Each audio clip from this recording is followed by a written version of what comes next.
Her kim zekat miktarı mala sahip olup da zekatını vermezse kıyamet gününde o malı zehirli azgın bir yılan olarak karşısına çıkarılır. Ve Esselamu Aleyküm ve Rahmetullahi ve Berekatuhu. Önceki videolarda İslam'ın 5 şartından bahsetmiş ve son olarak namazı anlatmıştık. Bu videoda ise zekatı ele alacağız inşallah. İslam'ın 5 şartından birisi de zekattır. Ancak ne yazık ki günümüzde artık zekat iyice terk edildi. İnsanlar yaptıkları küçük hayırlarla ya da verdikleri küçük sadakalarla zekat sorumluluğundan kurtulduklarını düşünüyorlar. Fakat sadaka vermek veya hayır işlemekle zekat sorumluluğundan kurtululamaz. Zekat aynı namaz, oruç gibi farz bir ibadettir. Bunda tek fark kişinin belli bir miktar mala sahip olması gerekir. Ki bu mal da borçlar düşüldükten sonra 80,18 gramlık bir altındır. Yani bu kadarlık altın değerinde mala sahip olan herkesin zekat vermesi kesinlikle gereklidir. Kişi her yıl belirli bir tarihte oturup zekatını hesaplaması ve borçlar düşüldükten sonra 80 gram altın değerinde mal veya para eline kalıyorsa zekatını vermesi gerekir. Bu her yıl aynı tarihte yapılmalıdır. Fakat ne yazık ki günümüzde bunu yapan insan sayısı artık iyice azaldı. Ancak bakın Peygamber Efendimiz Aleyhisselatü Vesselam bu konuda ne diyor? Her kim zekat miktarı mala sahip olup da zekatını vermezse kıyamet gününde o malı zehirli azgın bir yılan olarak karşısına çıkarılır.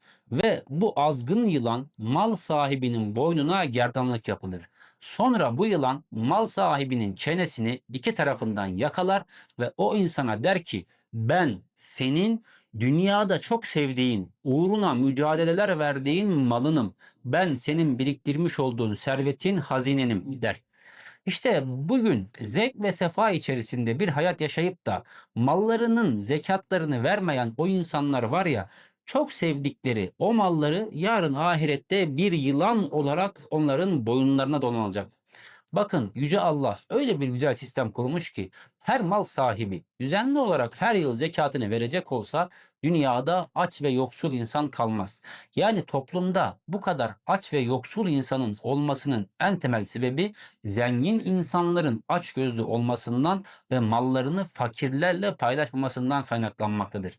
Bakın Allah Teala ayette şöyle buyuruyor. Estaizu billah ve fi emvalihim hakkun lis-sail vel mahrum. Mallarınızda yoksul insanların hakkı vardır. Yani Allah'ın bizlere vermiş olduğu malımızda fakir ve fukaranın hakkı vardır. Ve her yıl düzenli olarak malımızın 1/40'ını fakir ve yoksul insanlarla paylaşmalıyız. Bu durum aynı namaz gibi bizim üzerimizde farz. Bir de şu var ki sadaka vermek veya hayır işlemekle zekat yükümlülüğü yerine getirilmiş olmaz. Sadaka veya hayır ayrı bir şey, zekat ise ayrı bir şeydir. Eğer kazandığımız malların yarın ahirette bir yılan olarak boynumuza dolanmasını istemiyorsak malımızın zekatını her yıl düzenli olarak verelim. Bakın Allah Mü'minin suresinde kurtuluşa eren kullardan bahsederken şöyle buyuruyor. Estaizu billah vellezine hum lizzekati fa'ilun. O kurtuluşa eren insanlar zekatlarını veren kimselerdir. Allah bizlere hakkıyla zekatlarımızı veren kullardan eylesin.